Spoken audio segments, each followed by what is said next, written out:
skip the clever introduction because I couldn't think of one. I've got a puzzle and I've got two different economic solutions, so let me just say a little bit about each. The puzzle, of course, as the main title suggests, has to do with how do you define willful. I mean, there is a small pre-existing literature on willful breach, pre-existing to this conference, I mean. But most of that literature assumes that we know what willful breaches are, so the only question is, what do we do with them? And in the first part of the paper, I argue that we don't even know what willful breaches are. Or at least, slightly different, we don't know how to define them. We may think we know them when we see them. Maybe we even do know them when we see them. But we're a long way from having an adequate definition. And let me illustrate with the favorite case of a lot of this literature, Jacob and Youngs versus Kent. Builder promises to use one brand of pipe in a house. Instead, some other brand gets used, apparently by accident. And if willful means intentional or deliberate, well, it sounds like this wasn't willful. However, if you remember the case, the builder did eventually find out, or it was discovered that a mistake was made. And at that point, the builder could have corrected the mistake. Conceivably, they could have torn down the house, tore out the old pipe, rebuilt it with the proper brand of pipe. Of course, that would have been extremely expensive by that point, so it's not surprising the builder didn't do that. But notice that this second decision is an entirely deliberate decision. The builder chose deliberately not to correct the mistake, just on the grounds that it would have been too expensive. In other words, if willful just means that the breacher acted deliberately, we can label this breach as either deliberate or not deliberate, willful or not willful, depending on which of the two nodes in the timeline we focus on. And that's true generally of most breaches, not just the one in Jacob and Youngs. Take an even simpler case. Seller promises to deliver widgets to one buyer, but then the seller breaks that contract when a new buyer comes along and makes her a better offer. Well, it looks like it's clearly a deliberate breach. She's deliberately breaking her first contract to sell to the second buyer. But is it? And the fact that a second buyer showed up, being willing to offer a better price, well, that wasn't a deliberate act on the part of the seller. That may have been a pure chance event as far as this seller is concerned. So maybe that should go on the other side of the line. Now we've got a breach that was caused in some sense by the occurrence of a chance event. Does that mean it's not willful? Now that'll probably strike most of you as odd. It certainly strikes my intuitions as odd. But formally, this is a lot like Jacob and Youngs versus Kent. We've got one decision that wasn't the buyer's deliberate choice, one action that wasn't the buyer's choice, the seller's choice, followed by a deliberate decision by the seller about how to respond to the earlier chance event. So whether we call this deliberate or not depends in part on which point in the sequence we focus on. And nothing in the existing literature on willful breach really gives us any principles for deciding which event is the relevant one. Actually, if you think about it, most breaches have an even more complicated timeline. In this example, the seller might have had some control over whether a new buyer shows up. She might have been beating the bushes to find another buyer. But of course, that's true in Jacob and Youngs versus Kent. The builder presumably took some kind of precautions that would affect the odds of making a mistake with pipe, which then determined partially whether the mistake occurred. In other words, the basic problem here is a breach isn't a single action. A breach is just whatever's left after you've done all the actions, after everything else on the timeline. If we get to next Tuesday and the widgets aren't there, then I've committed a breach. But that's not because of anything I did on Tuesday. It's because of everything I did and didn't do in the weeks and months leading up to Tuesday. And usually some of those events will be random or probabilistic, and some will be deliberate decisions about how to respond to the random events. But without some principle to tell us which point in the sequence to focus on, we really don't have a definition of willful breach. So that's the puzzle I'm talking about. If somebody says that willful breaches should or shouldn't be punished, well, that's not yet a well-defined argument until we can say precisely what kind of breaches we have in mind. Now, of course, there are other ways you might define willful. Some of you may have your own favorite theories. We can talk about them in the discussion. And actually, I'll talk about one more way at the end of the presentation. There's also some interesting behavioral work trying to tease out how lay people make these decisions, which I can talk about if anybody's interested too. But for now, though, let me switch to a radically different approach, which is, why not treat willful as a placeholder, as a way of stating a legal conclusion, and just give it whatever meaning we think it ought to have, based on which breaches we think ought to be subject to higher damages. And it sounds a little bit like a kind of crude form of legal realism. Well, I guess it is a crude form of legal realism. But actually, it's the approach that all three of the papers on this panel take. All of us have willful in our titles, but we all end up treating the word willful as just an empty vessel to be filled with whatever we think the damage rule ought to be. So in that sense, everything I've said up to now is really an introduction to all three of the papers. I'm just a warm-up act to these other guys. They can compensate me for it later, of course. In fact, another respect in which I really am just the warm-up act, they all have actual proposals about how to fill in Willful. I'm staying a little more agnostic. At least I'm staying neutral on the question of why we might increase damages for some breaches. There are standard economic arguments, usually involving better deterrence if we think the ordinary damages are too low. And there are also possible non-economic arguments or moral arguments that Shauna Schifrin, among others, has written about. But in this paper, I'm going to stay agnostic on that. I'm a member of the same church that Eric belonged to this morning. Instead, my claim is that it's a growing movement. My claim is that if for any reason we do want higher damages, well, there are two different ways we can go about it, the two solutions of the paper's subtitle. And each of these two solutions makes different demands on the courts. So this is really a paper about how we might increase damages, assuming that for some reason we want to increase the damages for certain breaches. And the two solutions, of course, correspond roughly to strict liability and to negligence. That is, one solution is to impose higher damages only on those breaches that have behaved inefficiently in some way. So it's a little bit like a negligence regime. It requires courts to evaluate the efficiency of the breacher's behavior. It's not exactly like a negligence system, because of course in torts, if it's found that you weren't negligent, you don't pay any damages at all. Here I'm assuming even non-negligent breachers will still have to pay the ordinary contract damages, whatever those are. So this is really like a negligence rule for the extra damages, the higher damages that we're imposing on the, quote, willful breaches. So that's one solution. And of course the other possible solution, the second one up here, is that we can impose the extra damages without regard to whether the breacher behaved efficiently. So this is more like strict liability. The court doesn't have to evaluate the breacher's behavior for the second approach. And notice, by the way, these two possibilities, I think, occupy the entire universe of possible solutions. Right? Either the courts do evaluate the breacher's behavior or they don't. But I think they have to do one or the other. So any regime that sometimes imposes higher damages is going to have to fall into one or the other of these categories. And my argument in the second half of the paper, is that we really ought to pay attention to which category it falls into, because that's going to affect the demands that it places on the courts. In fact, this table summarizes the different demands. The negligence approach, which the paper refers to as the inefficient behavior solution, well, obviously that does require courts to evaluate the breacher's behavior, which wouldn't be true under the strict liability approach, the approach that the paper somewhat awkwardly refers to as the inadequate damages solution. I don't like that label, but it's what's in the paper. Anyway, as the first column shows, that does increase the demands on the courts to evaluate the breacher's behavior. But what the second column shows is that the strict liability approach does require courts to be a little more precise in calibrating the measure of damages, measure the higher damages, the extra ones we oppose on breachers who qualify under whatever test we adopt. And this is a fairly familiar point from the torts literature. Bob Cooter's article on prices and sanctions makes it the most clearly. It's also mentioned in the literature on punitive damages. So I'm not going to spend a lot of time on it, but let me, for a little bit of time, just run through the basics fairly quickly. First, why is it not as important to get damages right under the negligence approach? Well, it's not that the amount of damages is irrelevant. Damages do still have to be above some lower bound. Basically, they have to be big enough to deter the inefficient behavior. But under a negligence regime, at least a perfect negligence regime, there isn't any similar upper bound. It doesn't matter how much higher damages go above the minimum. In fact, if the negligence regime were perfect at identifying inefficient behavior, we could raise damages to the sky, throw the book at the defendants. And we could do it without having to worry about over-deterrence. In effect, a negligence regime offers breachers a kind of safe harbor. Once they behave efficiently, then they're immune from the higher damages, so any further increase in the higher damages won't bother them. They're not going to pay those damages anyway. So that's true under negligence.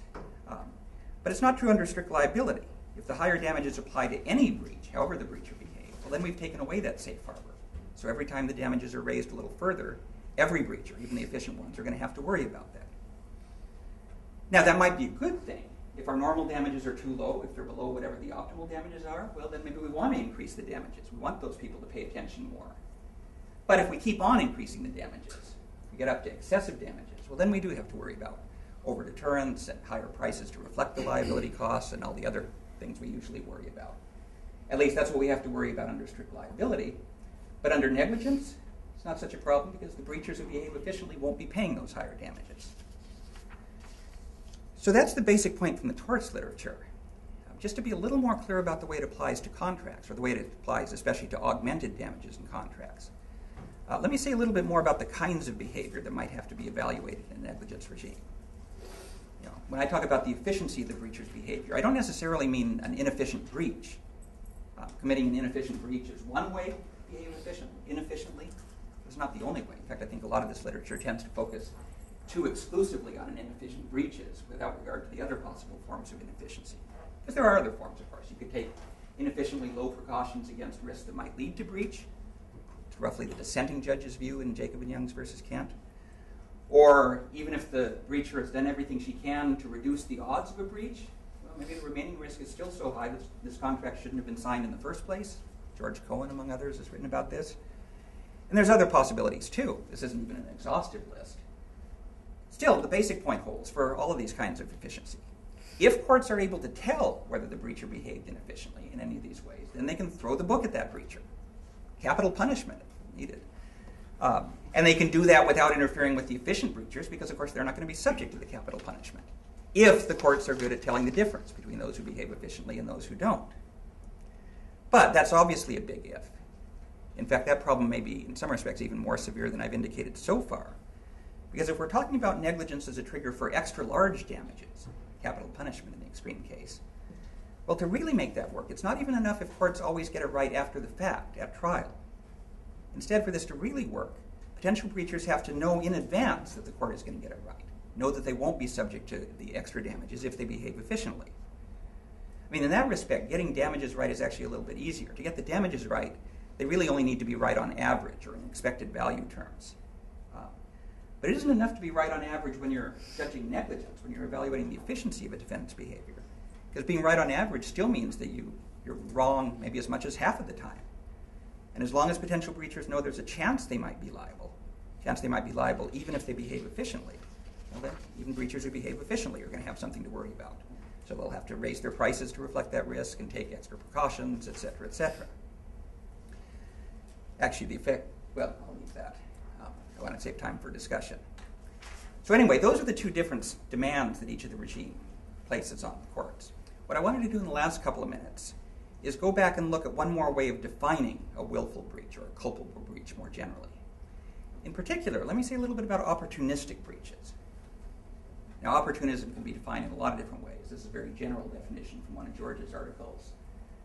And the content of a general definition like this obviously depends on how you flesh out the content of things like contractual norms or conventional morality. But here's a more particular definition. It's actually from a Seventh Circuit opinion, one of Dick Posner's opinions. And it's very similar to the definition that Andrew Colas proposed in the new Third Restatement of Restitution. And there's several things that are interesting about it.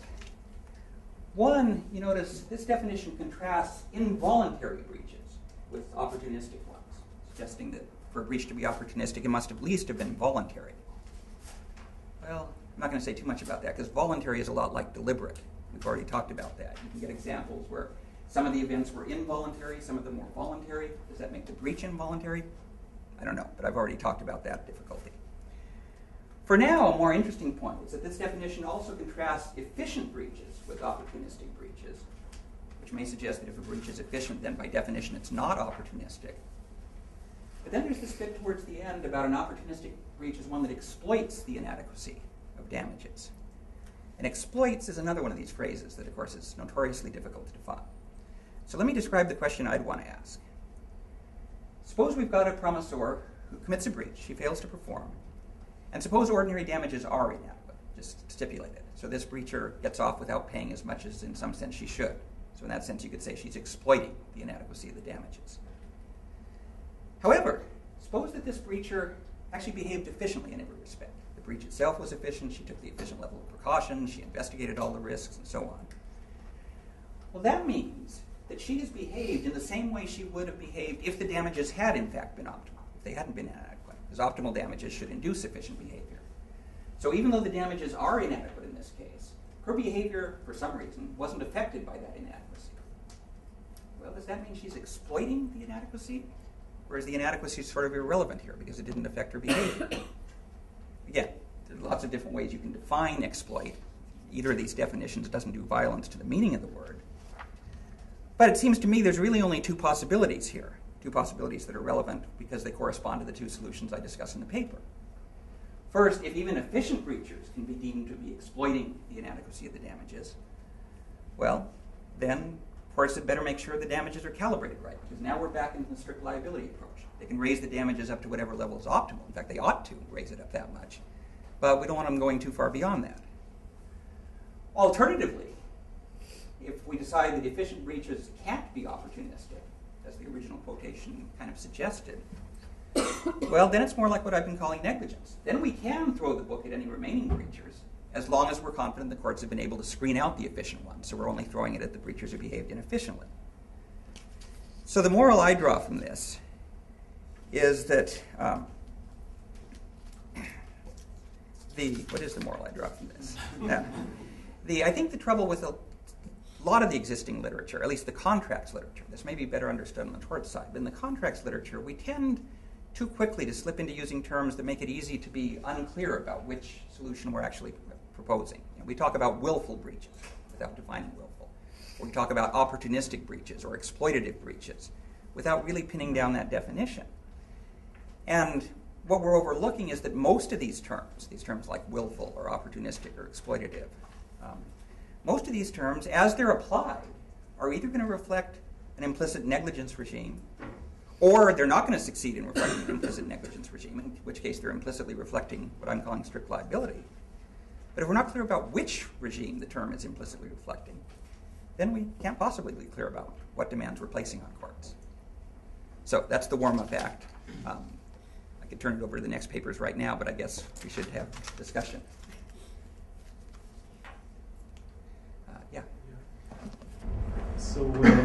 So generally, right, you have two methods that courts could use: the inadequate damages solution, and the other one is what you call the inefficient behavior solution. And there is I think the last section. Could you speak up? Yeah. So there are two solutions. But it seems, by reading the paper, it seems that it's two alternatives. The one is the inefficient behavior solution, and the other one is the inadequate damages solution. And the last section of the paper, I think that the title is a plea for clarity. So actually you criticize George and Dick Posner for not being clear enough, right? Whether they take the first or the second, right? So you think that, and my question is... Whether it's a criticism or not depends on what you think about custom as a defense. They certainly live up to community standards. Okay. Anyway, my question is why those should be distinct methods. And I mean, you could think of a combination of the two, right? For example, you could say that if the breach is inefficient, then damages should be adequate.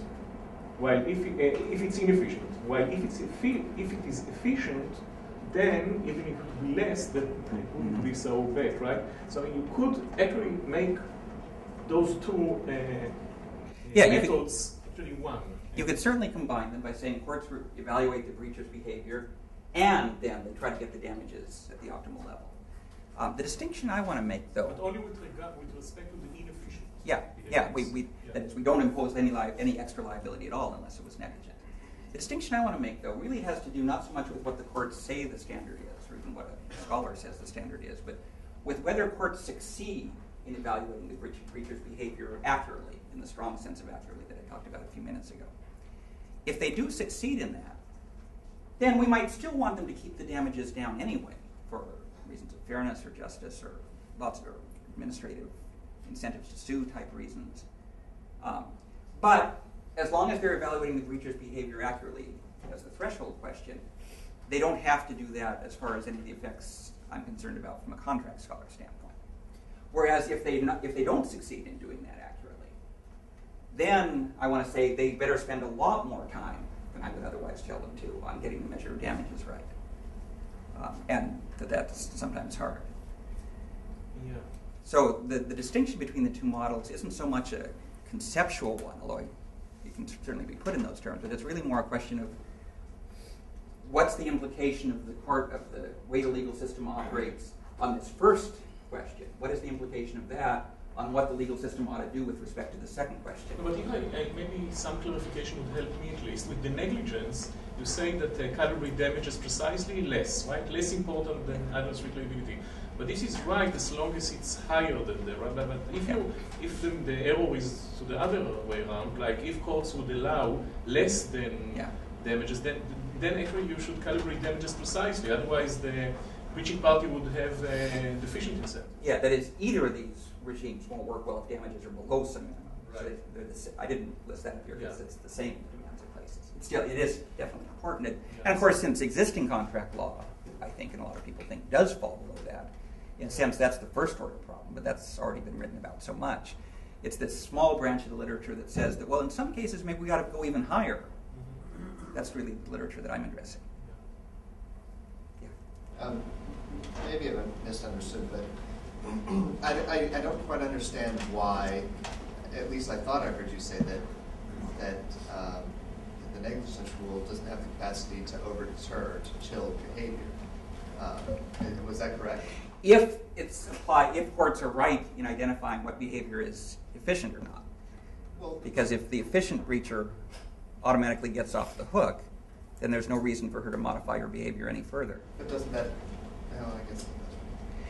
I mean, another way to put that point is most of what we call negligence in the real world doesn't operate, I think, Richard would certainly agree, doesn't operate with anything near that level of perfection. Which means de facto we're not really in at least a perfect negligence regime. So courts shouldn't pay less attention to the damages. It shouldn't say we just throw the book at anybody. I'm just wondering why, isn't it also necessary that the breacher be equally good at evaluating whether or not their breach is efficient? Yeah, actually errors on either, you're right. It can be an error by the court will mess things up, or an error by the breacher about which side of the line his conduct actually falls on. But yeah, if that's the same case, thing.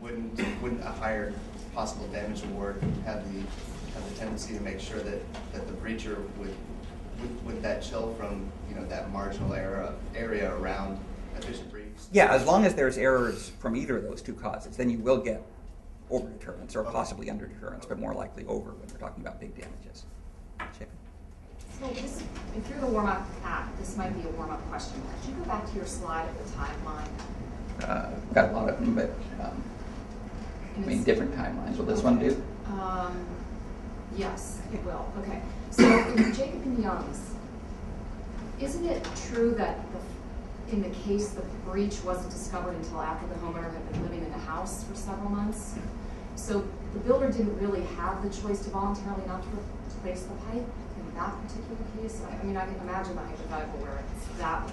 Yeah, I mean, the contract, I don't remember exactly what the contract said about the time by which performance had to be complete. At a minimum, if the builder had been willing to tear down the house and rebuild it with the right kind of pipe, we would have had an interesting issue about whether that kind of care. But yeah, no, you can imagine some kinds of random events that because of they're not discovered until it's too late to do anything and perform, those events wouldn't make it less willful or more willful. But there's always going to be other events out there. If I had a bigger screen up here, I could draw the line way back here. I accept the idea of it all depends on where you draw the line when you're assessing relative willfulness or fault. But by drawing the line where you've drawn it, at least in this particular case where I don't think it actually belongs there, I think it does belong on the other side of the discovery of the breach when the non-conformity happened. So one of the things I talk about to my students in class when we talk about this case is what incentives did the homeowner have to actually check? We're wondering whether the homeowner was sincere in his desire for this kind of pipe. And if he really wanted this kind of pipe, should the law want to incentivize him to check on the performance as it goes along? And isn't that a relative factor if you stand back and say we're assessing willfulness all around? I mean, it's almost a comparative fault. Yeah, no, it very much gets back to Salt's paper and Ariel's paper this morning. I accept the idea entirely. But even there, you notice, suppose we've got a case where we're worried about giving the homeowner incentive or the non-breacher incentives. There's still two ways we can go about that, too, two broad ways. One, we can say strict liability on the non-breacher, which in effect means lowered liability on the breacher, co-payments, deductibles, things like that. And that gives the non-breacher an incentive to shape up his behavior without the court having to evaluate that behavior. Or we can have a regime that evaluates, where the court actually evaluates the non-breacher's behavior. Did you mitigate reasonably? And they might evaluate it under a traditional negligence approach, or they might evaluate it under a comparative negligence approach, as Ariel was talking about. But either way, the court's still doing the evaluation. So you get the same two issues, just flipped to the other side of the transaction.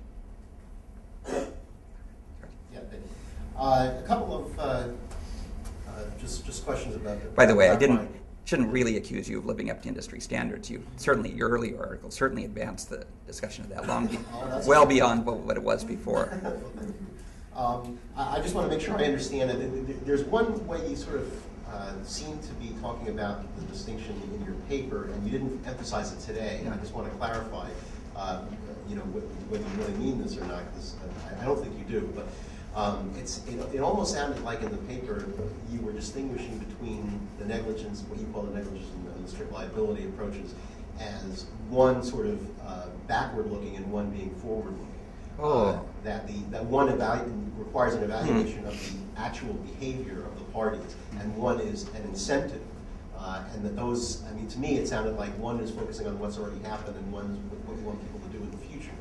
And I didn't think you really meant it that way, and I just wanted to clarify.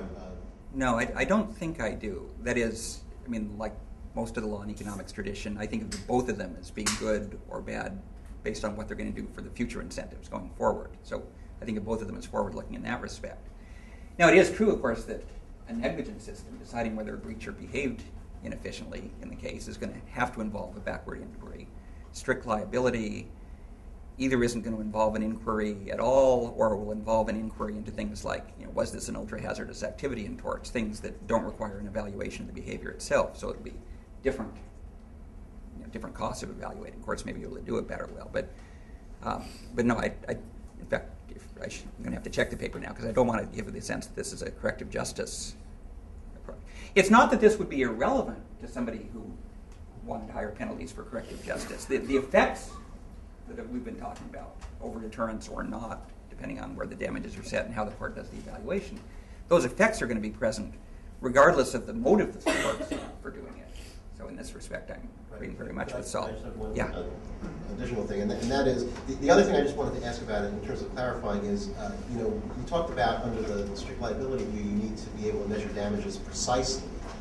And part of the problem in translating the tort literature to this situation is that, in the tort literature and in Cooter's paper, right, what precise meant damages set at the level of compensation or expectation or something like that.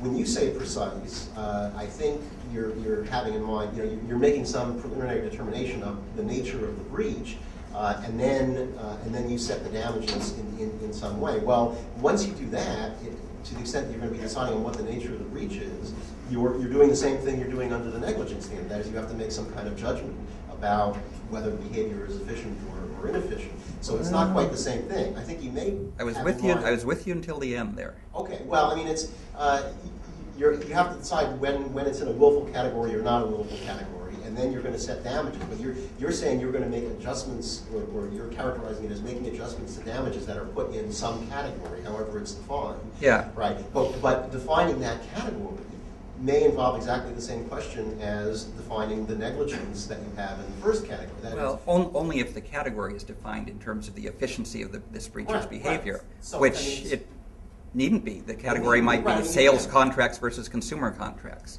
or contracts with large amounts when we think the incentive to bring suit is adequate deterrent versus small stakes where we don't think there's enough deterrent. Right, it's still a judicial evaluation. You're certainly right about that.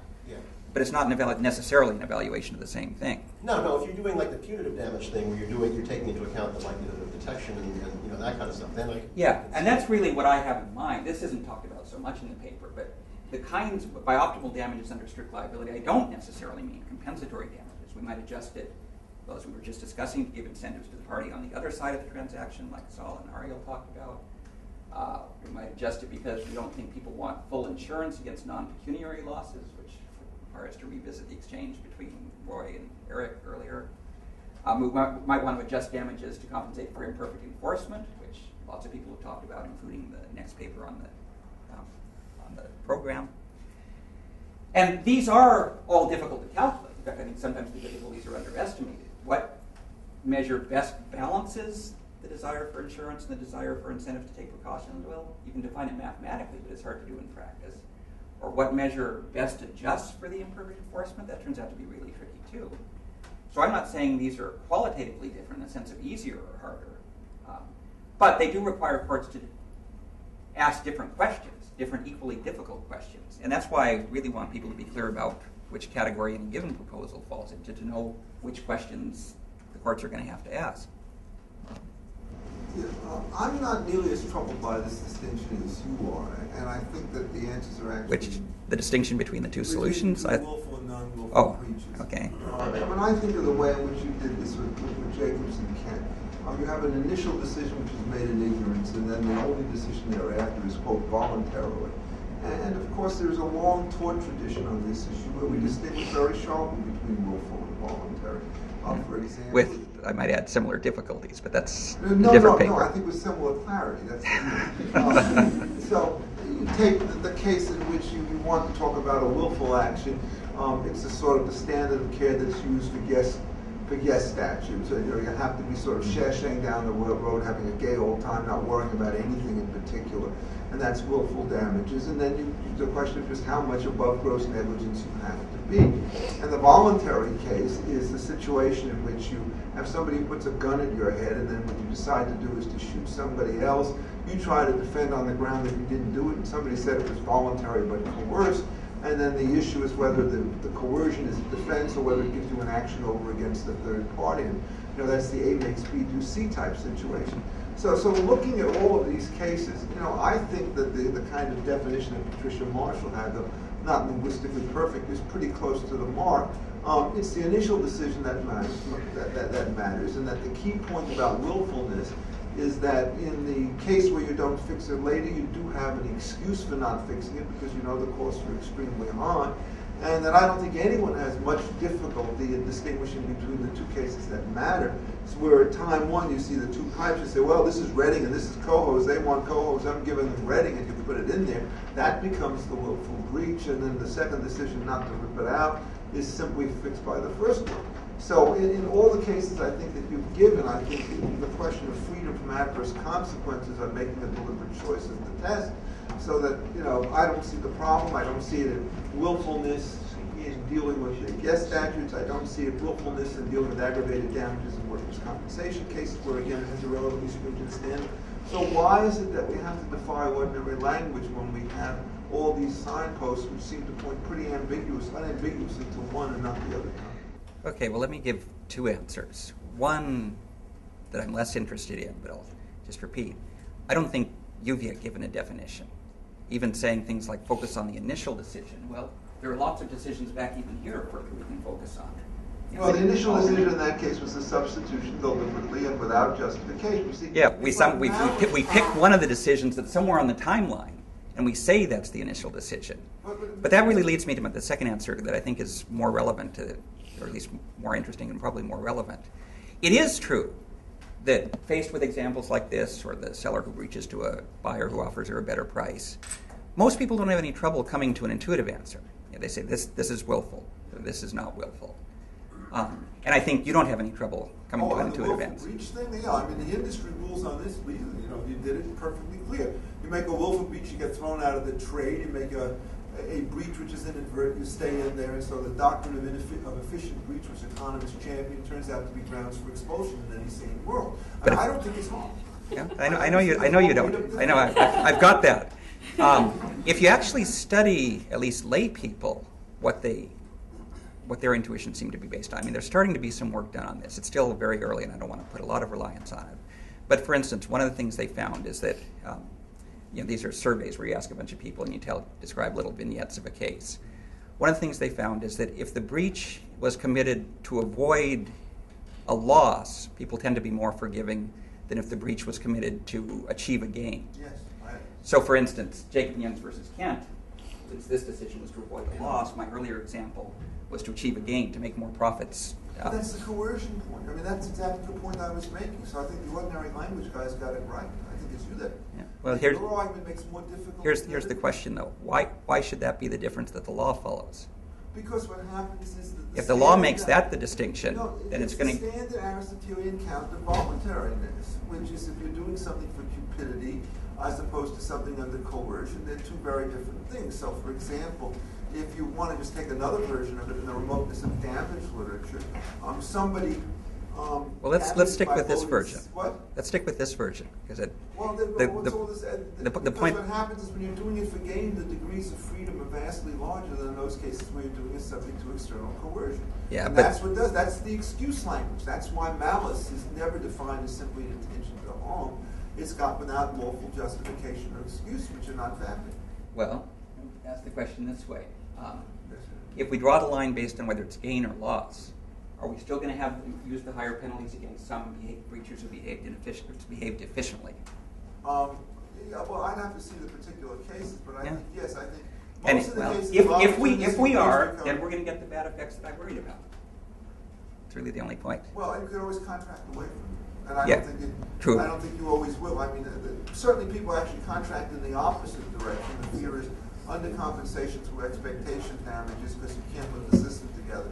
And so if you have a world in which stipulated damages are deliberately meant to be below compensatory, then you have to have other sanctions to knock people out. And for example, the Roman rule of damages was willful breach always got you consequential stuff, and non-willful breach in the contracts of sale only got you what they called opportunistically direct damages. So this is a very old line, and I just don't see the purpose of messing it up. Well, as long as when people draw the line on that basis, they track one or the other of these distinctions. I'm not talking about messing it up. I'm talking about being clear about what courts will have to do, right? So I think the distinction is really useful, and it does clarify things for me. But I'm wondering about whether if we were to take you to the normative project, whether you would have to give up the agnosticism for some kind of hybrid religion. It's tough for agnostics to be normative. Which would say something like, whichever of these you choose, you can't ignore the theoretically less relevant fact. So if you choose the negligence route, since you know that as a court you will never be perfect and perceived as perfect, then you need actually to spend